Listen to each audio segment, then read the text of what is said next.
The CEC committees, as I mentioned earlier, it's all talk and no action. Without a dispute resolution process, it means there's no way to ensure that changes will happen.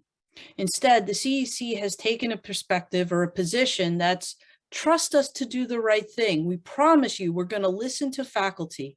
We promise you we're going to try and think really hard about workload. And we promise you that we understand that change is needed.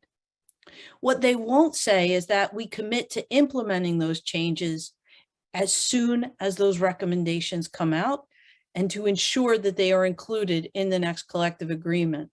They are selling us the same line that they've been selling us since 1985.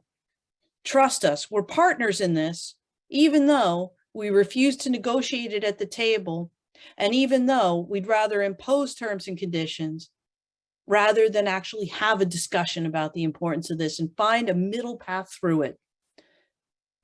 Even though they won't agree to voluntary binding interest arbitration to settle those outstanding issues with the very same arbitrator they proposed themselves. So on workload, as I've talked about, our 1985 factors under the CEC's proposal would remain in play until at least 2024, and there's no guarantee that they would change even after that. Now, let's talk about our workload. At the highest, at the essay project factor, we have just over 5 minutes per week per student for evaluation. That doesn't include routine and assisted, and that doesn't include in-process evaluation, and that's just for full-timers. We are not provided enough time to make online learning as engaging and universal as possible for our students. Our workload keeps growing, but our workload factors haven't changed. Our students actually deserve better. It's not just faculty. The impact that we're seeing in Work to Rule is if at the end of the week, those of you who are privileged and lucky enough to have a SWIF, if you look at the amount of time that you've been doing just to work to your SWIF, and then you examine the pile of evaluation work that's left over at the end of that, you can see just how much volunteer work you've been putting in for the college. And that's what the colleges depend upon. Without a dispute resolution process, all these recommendations that come out of this, basically CEC chaired committee would be non-binding. Nothing in the next collective agreement. And unlike every other committee that's outlined in our collective agreement, this is not a committee that would be co-chaired by the union and the employer. There is never such a thing as a neutral chair. The strongest committees are co-chaired by one of each, because you need that in order to ensure that you understand both sides of an argument. They're also looking to expand the two-tiering of apprenticeship, academic upgrading, aviation, clinical placements, specialized programs. So when we're looking at these groups, these are already areas where we see a two-tiering of workload. We had actually proposed to remove that.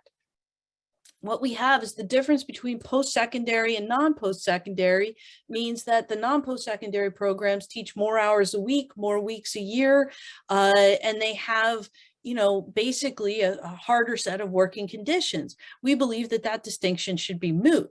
However, the colleges are looking to expand that. The CEC's proposal that this is based on is a version of their early extension offer as well.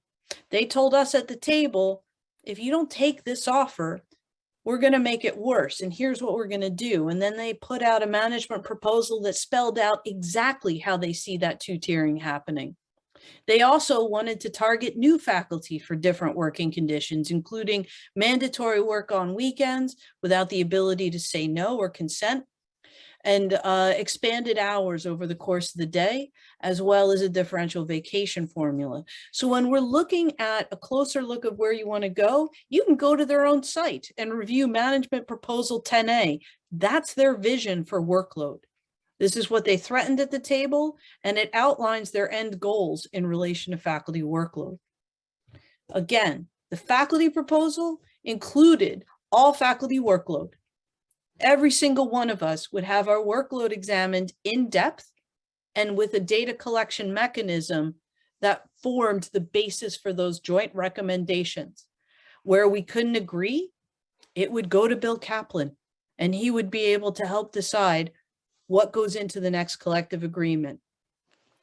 So that's the difference between those. And they're trying to pretend that, you know, it's somehow that we are violating Bill 124 in the process of this. And I'll get to that next. On their equity, diversity, and inclusion and indigeneity, decolonization, truth and reconciliation work committees, again, no dispute resolution or implementation process.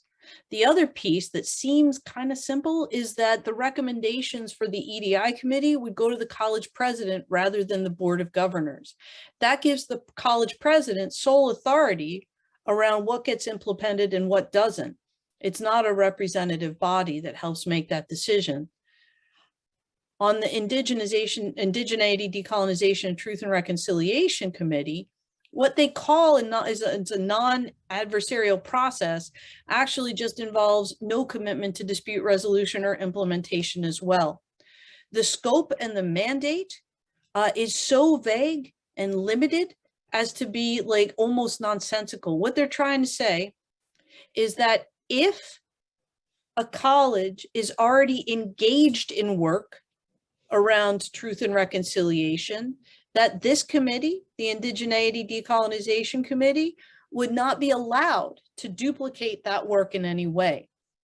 So it wasn't allowed to duplicate or conflict with the work that colleges may have already begun or undertaken. And the problem with that is that it doesn't acknowledge that that work isn't enough, or that there might be problems in the structure of that work itself.